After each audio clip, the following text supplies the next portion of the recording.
ஊ பஸ்லான கூப்பிடுங்க பஸ்லான் பா பா எங்கம்மா போனீங்க நீங்கள் இப்போதையா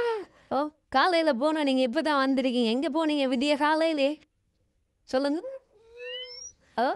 விடிய விடிய காலையில் நீங்கள் வெளிக்கிட்டு போனீங்க எங்கே போனீங்க இதால் பறந்து போனீங்க ஆவு மியாவு மியாவுண்டா இதெல்லாம் பார்க்கவா போனீங்க இருமாப்படா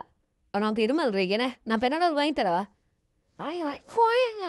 வா வாங்கி தரவா பெனடோல் வாங்கி தரவா பாதி பெனடோல் ஓ இருமலாம் போலக்கும் சரி சொல்லுங்களேன் காலையில் எங்கே போனீங்க அதில் பறந்து போனீங்க ஓ எங்கே போனீங்க நான் தேடி தெரிஞ்சு அழகே அழகேன்னு கத்தி கத்தி தேடி தெரிஞ்சு உங்களுக்கு ஆனல்ல நீங்கள் எங்கே போனீங்க கத்தப்படா சரி நான் கேட்கல ஒன்றும் கேட்கல